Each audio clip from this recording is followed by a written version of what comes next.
if it was simply just Alabama playing LSU at Tiger Stadium, it would be a monster game. But in all the games that we both seen, and I've been down there too many times to remember on Saturday night, this might be one of the most important ever because this is literally a playoff elimination game. That's not hyperbole. That's not somebody just trying to make the game more interesting. It doesn't need it.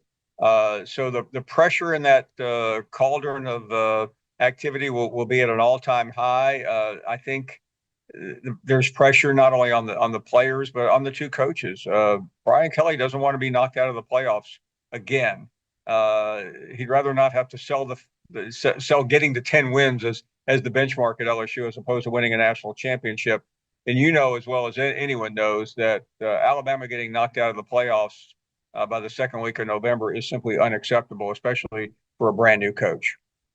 Are you maybe surprised at this point in the year this is a playoff elimination game, given maybe the bad losses that both programs have suffered? Yes, but that's really what's so great about this playoff. It gives you a chance.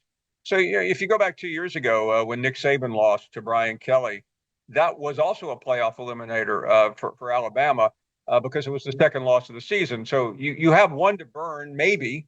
Georgia didn't have one to burn last year, but so I think it's a little bit different. We have to adjust things to a different standard, but the benchmark we think is two losses. There's actually an SEC school, Missouri, who I don't think would get in with two losses, but Alabama and LSU both have done enough that they would get in with that setting. In terms of the matchup, do you believe that LSU might practice defending the read option a little bit better, given what Marcel Reed did to him a couple of weeks ago, and then the fact that Jalen Milroe ran for 4 touchdowns in last year's meeting? It's not a bad idea. I hope Kelly and his staff are tuned in right this minute because I have great respect for Brian. And when I interviewed him right after that game, it was like he didn't really want to throw his defensive coordinator under the bus, but I would have.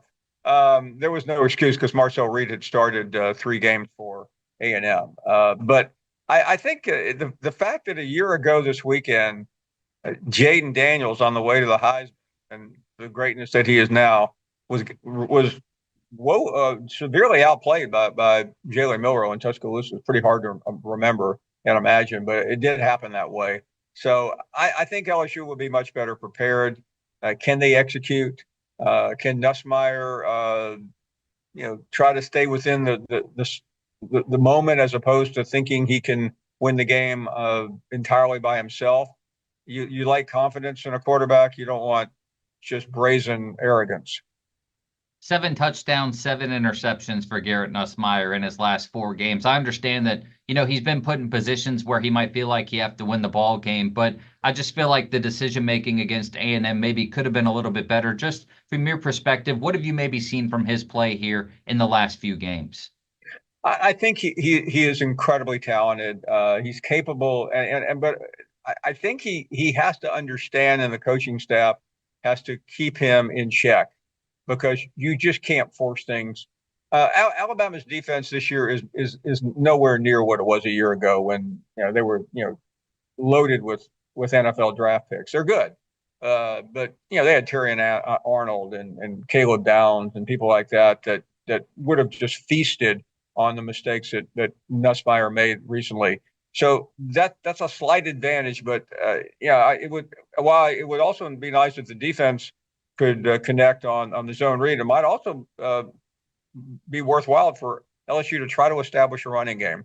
I know that may be foreign to Brian Kelly's staff, but it would, if they could get something going there, it would put them in a much better position in this game.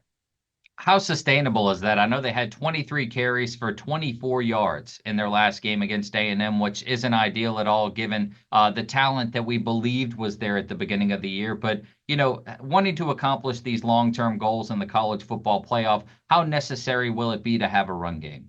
I think it will be essential, just because you can't get too one-dimensional. I mean, that's a cliche anybody could say, but I'm going to go ahead and offer it up because I think it's really accurate. That staff down there is good enough to figure it out. I feel comfortable that they're at least going to attempt it. I mean, it's hard to have a lot of faith though in LSU in this game. I mean, I know what the line says, I know what the experts say, but this they haven't really given me a lot of reason to believe this year. Should have lost to South Carolina. The Ole Miss game speaks for itself. So while we're talking about a two-loss team hanging on to a playoff berth, I mean, they could easily have four losses right now. When you look at the remainder of their schedule, of course, they hit the road, they're at Florida, but then they host Vanderbilt and Oklahoma. How confident are you in maybe an ability to win out in that regard? But then when you look at what Vandy and Oklahoma have accomplished, maybe in spurts this year, I mean, how much confidence do you really have in what they can accomplish in the remainder of their schedule?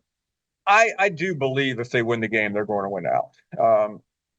Vanderbilt's been surprising, but they shouldn't be. I mean, they beat Alabama, but the Auburn game was just it was all coaching for Auburn. They just couldn't.